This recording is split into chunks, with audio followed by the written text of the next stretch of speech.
Kaya sa akin lang, pakiusap lang, na nakakatakot man yung mga visions ko, pero ito po kasi yung nakikita ko sa realidad. Kung ano yung mga darating na mga pangitain. Hindi ko rin kayo pinipilit na gustuhin nyo. Kung nasa sa inyo po yun ang desisyon. Basta ako, sinabi ko lang sa inyo lahat, kung anong nakikita ko sa vision ko, nasa sa inyo po yan, kahit na anong mangyari, tuloy pa rin ang laban o hamon ng buhay natin. Tapos tandaan po ninyo.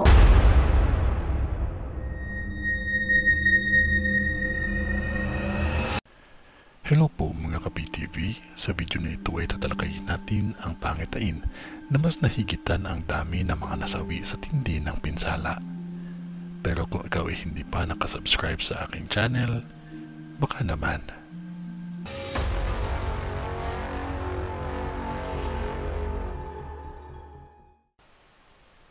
Isang malakas na lindol ang nakikita ko na mangyayari pa lamang na kung saan maihahambing ko sa Japan.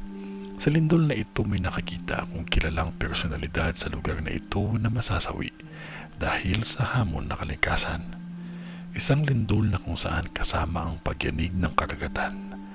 Isang lindol na kung saan sobra ang pinsala na dulot nito.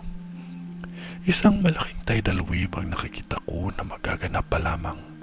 Naulit ang nangyari noon, ngunit nahigitan ang bilang ng mga nasawi. Isang biglaang pagyanig na halos walang kamalay-malay ang mga tao sa magaganap pa lamang. Nakikita ko ang pagbuhol-buhol ng sasakyan sa kalsada dahil sa tindi ng pinsala nito.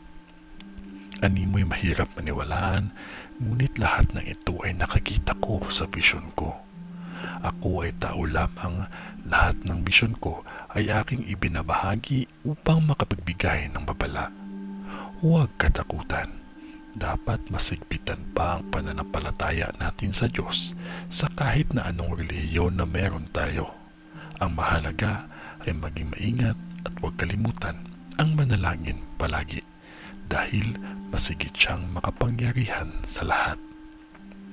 Ito ay ang bisyon ni Madam sa Malaysia.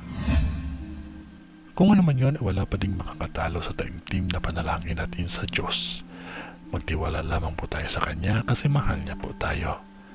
God bless po and stay safe po. Maraming salamat po ulit. Sa ngalan ng Diyos Ama, ng Diyos Anak, at ng Diyos Espiritu Santo. Amen.